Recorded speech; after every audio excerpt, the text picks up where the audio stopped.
ಸಂಗೀತ ಅವ್ರಿಗೆ ಕಾರ್ತಿಕ್ ಹೇಳಿದ್ದು ಅಂತ ಮೇಲ್ನೋಟಕ್ಕೆ ಕಾಣಿಸುತ್ತೆ. ಜೊತೆಗೆ ಜನಗಳ ಒಪಿನಿಯನ್ ಅದೇ ಇದೆ. ಅಂದರೆ ಕಾರ್ತಿಕ್ ಅವರು ಪೇಜ್ಗಳಲ್ಲಿ ಏನು ಕಾಣಿಸ್ತಿದೆ ಅಂದರೆ ಅವ್ನ ಫ್ಯಾನ್ ಪೇಜ್ಗಳಲ್ಲಿ ಈ ಪಾಯಿಂಟ್ ಹೇಳಿದ್ದು ಕಾರ್ತಿಕ್ ಅವರು ಸಂಗೀತಾಗೆ ಅಂತ.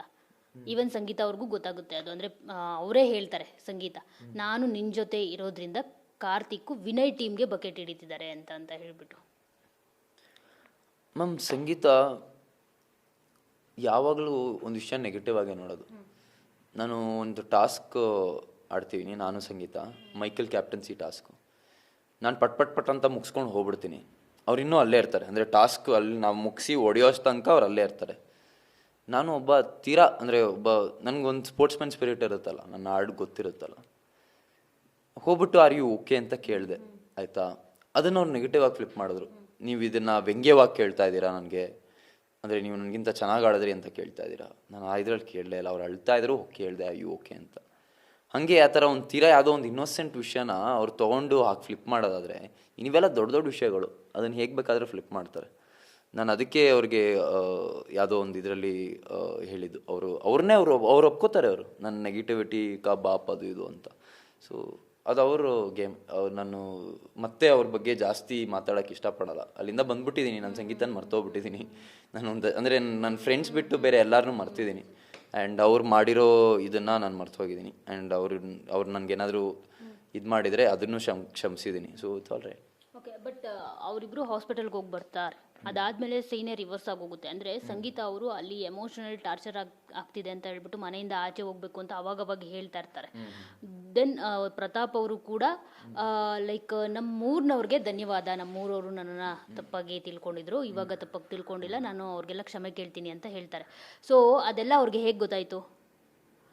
ಹಾಸ್ಪಿಟಲಲ್ಲಿ ಅವ್ರಿಗೆ ಯಾರೋ ಹೇಳಿರ್ಬೋದು, ಅಂದರೆ ಹೊರಗಡೆ ನಿಮಗೆ ಗೇಮ್ ನಿಮ್ಮ ಪರ ಇದೆ ಅಂತ ಹೇಳ್ಬಿಟ್ಟು. ಅದಕ್ಕೆ ಸಂಗೀತ ಅವರ ಕಾನ್ಫಿಡೆನ್ಸ್ ಲೆವೆಲ್ ಮತ್ತಷ್ಟು ಹೆಚ್ಚಾಯ್ತಾ? ಈ ಕಡೆ ಪ್ರತಾಪ್ ಕಾನ್ಫಿಡೆನ್ಸ್ ಲೆವೆಲ್ ಕೂಡ ಜಾಸ್ತಿ ಆಯ್ತಾ ಅಂತ ಅನ್ಸುತ್ತಾ ನಿಮಗೆ? ನೀವು ಯಾರಾದರೂ ಅದನ್ನ ಗಮನಿಸಿದ್ರಾ ಹೇಗೆ ಏನು ಅಂತ? ಅಂದರೆ ಊರವರು ಪ್ರತಾಪ್ ಬಗ್ಗೆ ಈಗ ಪಾಸಿಟಿವ್ ಆಗಿರೋದು ಹೇಗೆ ಗೊತ್ತಾಯ್ತು ಅನ್ನೋದು ನನ್ನ ಪ್ರಶ್ನೆ. ಇಲ್ಲ ಮ್ಯಾಮ್, ಅದು ಕ್ಲಿಯರ್ ಆಗಿ ಪ್ರತಾಪ್ ಕಾನ್ಫಿಡೆನ್ಸ್ ಲೆವೆಲಲ್ಲಿ ಗೊತ್ತಾಗುತ್ತೆ. ಬಿಕಾಸ್ ಸುದೀಪ್ ಸರ್ ಒಂದು ವಾರ ಬೈತಾರೆ ಪ್ರತಾಪ್ಗೆ, ನೀನು ಕ್ಯಾಪ್ಟನ್ ಆಗಿದ್ದೆ, ಟೀಮ್ ಲೀಡರ್ ಆಗಿದ್ದೆ, ನಿನ್ನ ಟೀಮ್ ಮುಳುಗ್ಸಕ್ಕೆ ನೀನೇ ಕಾರಣ ಅಂತ ಹೇಳ್ತಾರೆ. ಪ್ರತಾಪ್ ಫುಲ್ ಕುಗ್ಗೋಗ್ತಾನೆ. ಒಂದು 2 ವಾರ ಬೇಕಾಗುತ್ತೆ ಅವನಿಗೆ ಇದೊಳಕ್ಕೆ.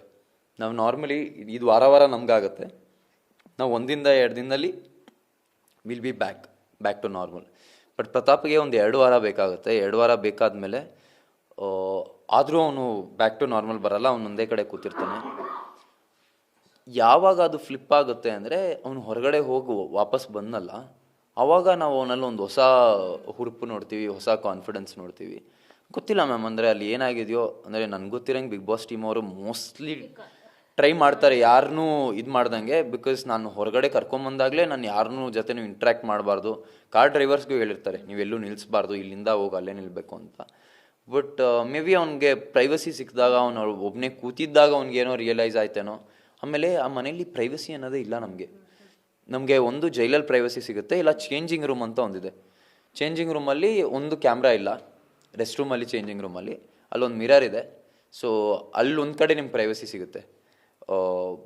ಸೊ ಆ ಪ್ರೈವಸಿ ಒಂದೊಂದ್ಸತಿ ನಮಗೆ ಚೇಂಜಸ್ ಆರ್ ಪರ್ಸ್ಪೆಕ್ಟಿವ್. ಅಂದರೆ ನಾವು ಎಲ್ಲದೂ ಕ್ಯಾಲ್ಕುಲೇಟ್ ಮಾಡೋಕ್ಕೆ ಸ್ಟಾರ್ಟ್ ಮಾಡ್ತೀವಿ, ಪರ್ಮಿಟೇಷನ್ ಕಾಂಬಿನೇಷನ್ ಎಲ್ಲ ಆಗುತ್ತೆ.